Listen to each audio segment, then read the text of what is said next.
The first time shame burned through me in that little basement, I was 21, still not a man by anyone's standards, least of all my family's. My knees pressed into the greasy, worn rug of my uncle's cramped flat in Poplar.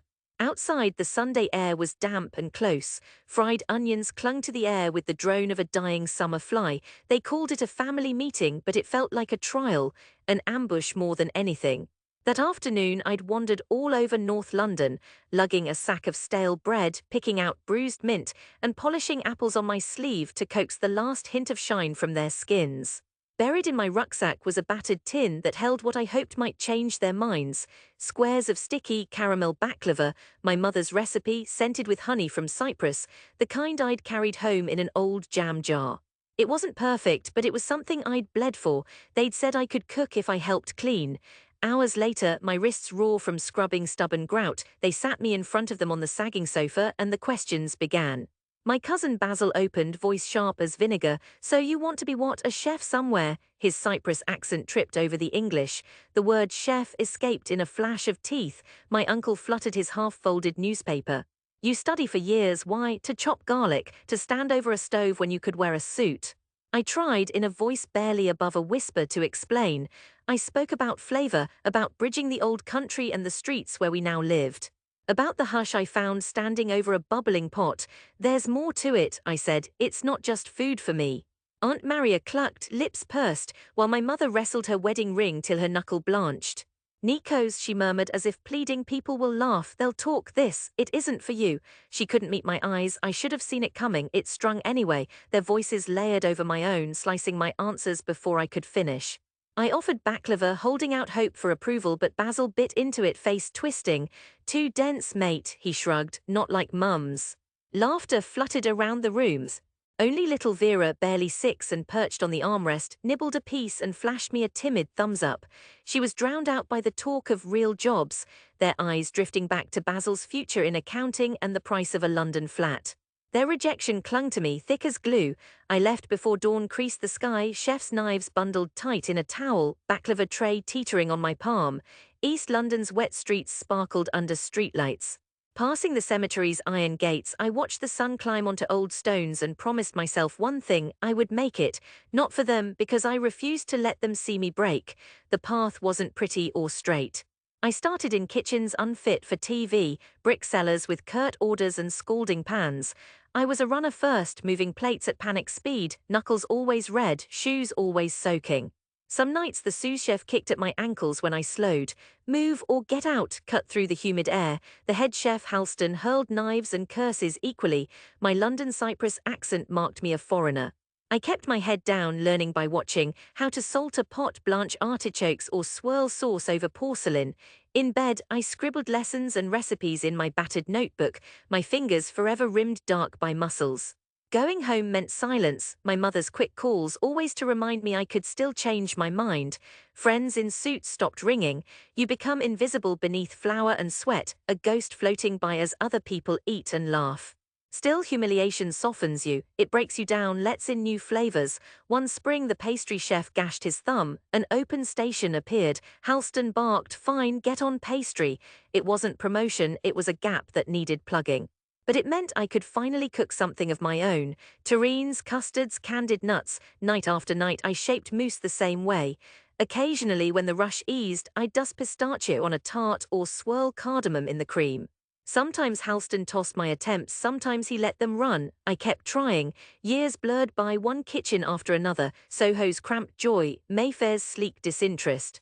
I learned every flavor London offered, working until my hands cracked, bringing home trays of ugly vegetables to pickle on my windowsill. My shelf sagged with jars, honey and salt from back home, proof of what I was still connected to. Invitations from family faded away. At Christmas, my mother's hopes still peeked through calls. I never shouted, I was careful, still hoping we might find peace if I gave her time. Everything changed with Francesca. She was a Naples food writer, lost in grey East London. At dawn, I was told to make something new as she glared at her dry pastry. So I fried dough in olive oil, glazed it with Cyprus honey, and dusted it with pistachio and sumac. She demanded to see the chef, me not yet a chef but close. A month later her review dropped in the Observer, unexpected flavors in unlikely places. My name, printed for the first time, kept me up all night. It started small.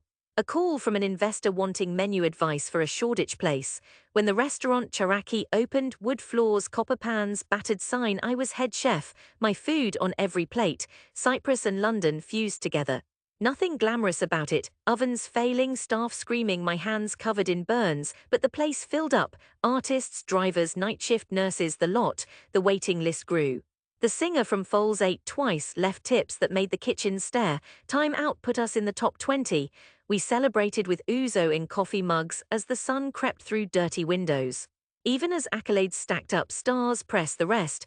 I felt every inch the boy on that rug, hearing my cousins snicker. Charaki held on.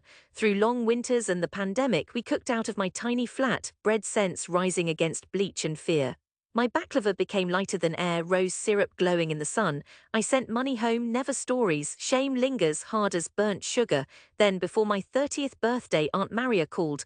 Your cousin Vera's getting married.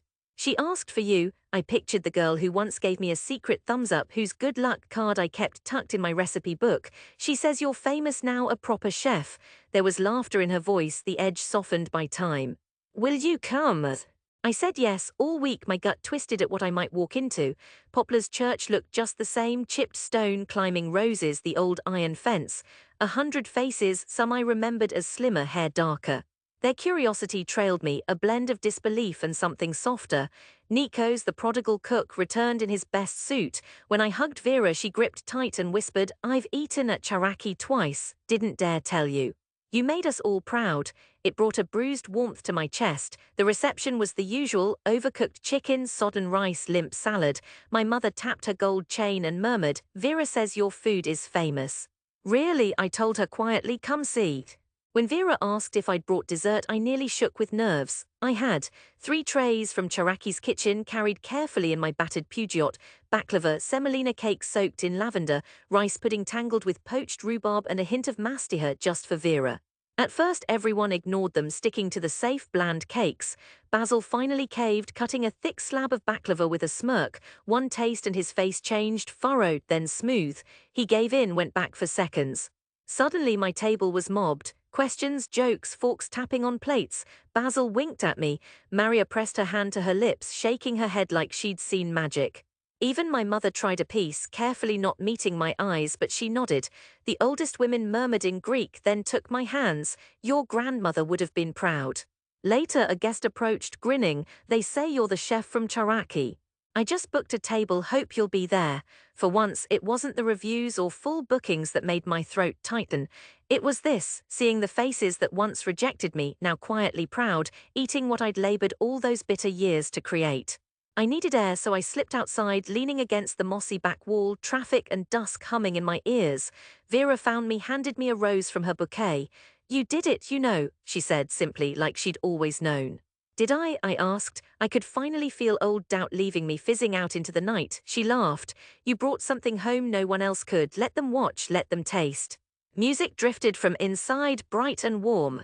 In that moment, something inside let go. I felt it settle, acceptance, maybe, or forgiveness, a peace I'd cooked toward for years. As the reception wound down, relatives shouted for more desserts, laughter curling into something like pride. Chef, they called, and the word was kind, finally, generous. Driving home, yellow city lights swept past, the night humming backed by the radio's soft tune. In the mirror, my reflection looked older, steadier, a man marked by struggle, flavored by return. And this time, returning felt sweet.